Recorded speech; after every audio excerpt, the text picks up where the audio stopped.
ಸಾಕು ಈಗ ಹಾರಿ ಹೋಗಬೇಕು ಅಂತ ಕನಸಂಗ ಕಮಲದ ಹೂವು ಹೇಳ್ತದ ಹೋಗೋ ನಾ ಮುಚ್ಕೋತೀನಿ ಈಗ ನೀ ಮತ್ ಒಳಗ್ ಸಾಯ್ತಿ ಹೋಗೋ ಅಂತ ಕಮಲದ ಹೂವು ಹೇಳಿದ್ರು ಸಹಿತ ಆ ಭೃಂಗ ಹೇಳ್ತದ ನಾನು ಭೃಂಗ ಆಗಿಲ್ಲ ಈಗ ನಾ ಮಧುವಾಗಿದ್ದೀನಿ, ನಾನು ಅಮೃತವಾಗಿದ್ದೀನಿ, ನಾ ಭೃಂಗ ಇರ್ತೀನಂದ್ರ ಹಾರಿ ಹೋಗ್ತಿದ್ದೀನಿ. ಭೃಂಗ ಅನ್ನುವ ಭಾವ ನನ್ನಲ್ಲಿ ಇಲ್ಲ, ಭೃಂಗತ್ವವೂ ಉಳಿದಿಲ್ಲ. ನಾ ಇರುವುದು ಬರೀ ಅಮರತ್ವ. ಅಮರತ್ವ ಇರೋದೇನು ನೀ ಮುಚ್ಚಿದ್ರೆ ಏನು, ನೀ ತೆರೆದ್ರೆ ಏನು, ಏನೂ ಸಂಬಂಧ ಇಲ್ಲ ಅಂತ ಭೃಂಗ ಹಂಗ ಅನುಭವಿಸುವುದು. ಹಂಗ ನಾವು ಅದರೊಳಗೆ ಒಂದಾಗುವುದು. ಶಾಸ್ತ್ರ ಚಿಂತನೆಗಳನ್ನ ಮಾಡುವುದಂದ್ರೆ ಏನು, ಬರೀ ಪಾಂಡಿತ್ಯದ ಪ್ರಜ್ಞೆ ಅಲ್ಲ, ಅನುಭವದ ಪ್ರಜ್ಞೆ, ಜ್ಞಾನದ ಪ್ರಜ್ಞೆ. ಆ ಎಂತ ಅನುಭವ ಅಂತಂದ್ರ ಅರಿವು ತಾನಾಗಿ ತಾನೇ ಅರಿವಾಗಿ ಇರುವ ಪ್ರಜ್ಞೆ ಏನೈತಲ್ಲ ಅದು ಆ ಪಾಂಡಿತ್ಯದ ಫಲ. ಹಂಗ ಸಂಗೀತದ ಫಲ ಅಂದ್ರೆ ಏನು, ಆ ಸಂಗೀತದ ಸಮಾಧಿ ಅವಸ್ಥೆಯನ್ನು ಅನುಭವಿಸು. ಸಂಗೀತದ ಫಲ ಅಂದ್ರೆ ಏನು, ಅದರಲ್ಲಿ ರಮಿಸು, ಸಂಗೀತದಲ್ಲಿ ರಮಿಸು. ಅದರೊಳಗೆ ಒಂದು ಪ್ರಕಾರದ ರಸ ಅದ, ರಸಾನುಭವ ಅದ. ಆ ರಸಾನುಭವವನ್ನು ಅನುಭವಿಸು. ಅನುಭವ ಅನ್ನೋದೇನೈತಲ್ಲ ಅದು ಬಹಳ ಅದ್ಭುತವಾದದ್ದು. ಅದೇ ಸಮಾಧಿ ಅವಸ್ಥೆ. ಅಂತ ಅವಸ್ಥೆಯನ್ನು ಅನುಭವಿಸಿದವರು ಹುಲ್ಯಾಳದ ಮಹದೇವಪ್ಪ. ನಮ್ಮ ಊರ ಹುಲ್ಯಾಳ ಬಹಳ ಚಲೋ ಊರು, ಬಹಳ ಅದ್ಭುತವಾದ ಊರ. ಅಲ್ಲಿ ಯಾವುದಕ್ಕೂ ಕೊರತೆನೇ ಇಲ್ಲ.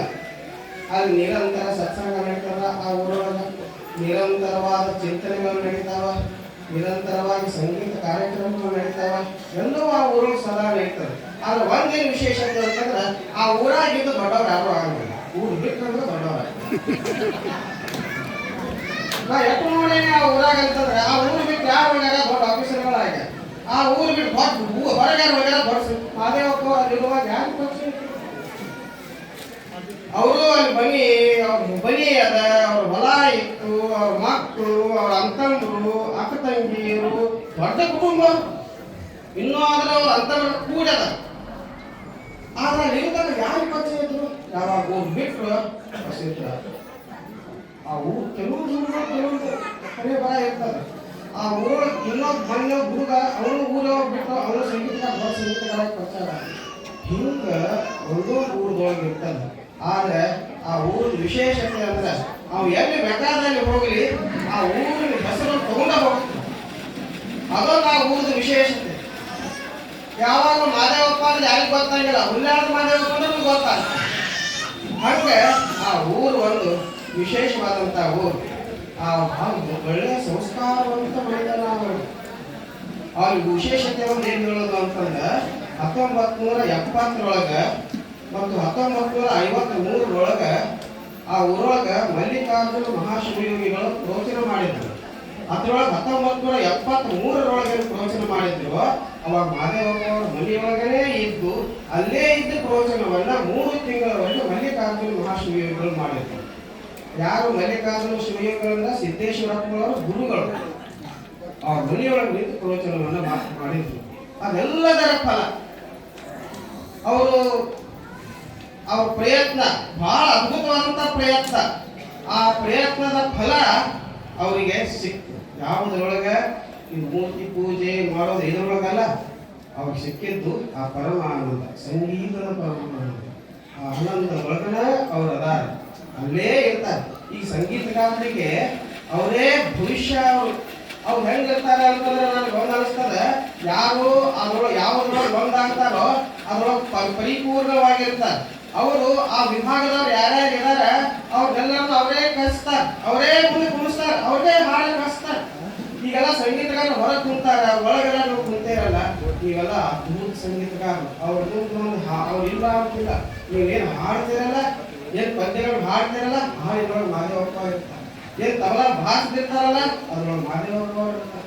ಏನ್ ಸಂಗೀತ ಪೇಟಿ ಭಾಷಿರ್ತಾರಲ್ಲ ಅವ್ರು ಮಾದೇವಪ್ಪ ಇರ್ತಾರೆ. ಹಿಮ್ಮೇಲೆ ಏನ್ ಅಂತಿರ್ತಾರಲ್ಲ ಅದ್ರ ಮಾದೇವಪ್ಪ ಇರ್ತಾರೆ. ಏನ್ ಕಾಳು ಭಾಷಿರ್ತಾರಲ್ಲ ಅದ್ರ ಮಾದೇವಪ್ಪ ಇರ್ತಾರೆ. ಮಾದೇವಪ್ಪ ಅಲ್ಲಾದಂತಿಲ್ಲ, ಈ ಹಾಡೋದ್ರೊಳಗದ ಸದಾ ಅವರು ಇರ್ತಾರೆ. ಅಂತ ಮಾದೇವಪ್ಪ ಅವರನ್ನ ಆರಾಧಿಸ್ತೀರಲ್ಲ. ನಾ ಚಪ್ಪಲ್ ಅವರಿಗೆ ಶಿವಲಿಂಗಪ್ಪ ಎಷ್ಟು ಧನ್ಯವಾದ ಹೇಳಬೇಕು.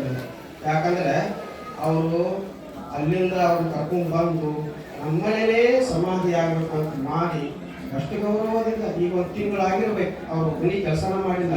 ಗುರುಗಳಿಗಾಗಿ ಸಮರ್ಪಣಾ ಆಗುವುದು, ಗುರುಗಳಿಗಾಗಿ ಪೂರ್ಣವಾಗಿ ಎಲ್ಲವನ್ನ ಅವ್ರ ಮುಂದೆ ಅರ್ಪಣಾ ಮಾಡೋದು. ಮಾಡಿದಾಗ ಅದರ ಫಲ ಬೇರೆನೇ ಅದ.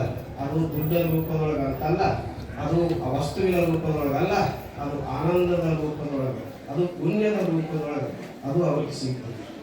ಅಂಥದ್ದು ಅದ್ರ ಜೊತೆಗೆ ಈ ವರ್ಷ ಎಲ್ಲ ಅವರ ಮಕ್ಕಳು ಸಹಿತ ಎಲ್ಲ ಮಾದೇವಪ್ಪ ಅವ್ರ ಮಕ್ಕಳು, ಹೆಣ್ಮಕ್ಳು ಅವ್ರ ಮಕ್ಕಳು, ಅವ್ರ ಮನೆಯವರು ಎಲ್ಲರೂ ಮೊಮ್ಮಕ್ಕಳು ಸಹಿತ ಎಲ್ಲರೂ ಬಂದಾರ ಎಲ್ಲರಿಗೂ. ಅದಕ್ಕಾಗಿ ನಾನು ಹೇಳೋದು ಶ್ರೀಲಿಂಗಪ್ಪ ಎಷ್ಟು ಧನ್ಯವಾದ ಹೇಳೋದು. ಅಂಥವ್ರು ಎಲ್ಲೋ ಒಬ್ಬರು ಸಿಗ್ತಾರೆ. ತಮ್ಮ ತಾಯಿ ತಂದೆನೇ ನೋಡೋದು ಎಷ್ಟು ಮುಂದೆ ಇನ್ನೊಬ್ಬರನ್ನ ತಂದು ನಮ್ಮಲ್ಲಿ ಸಮಾಧಿ ಮಾಡಿ ಮಾಡೋದು ಅಂದ್ರೆ ಅದು ಸಾಮಾನ್ಯ ಅಲ್ಲ. ಮತ್ತು ಅದು ಅವ್ರದ್ದು ಇಚ್ಛೆ. ನಾ ಹೇಳೋದೇನು ಅಂತಂದ್ರೆ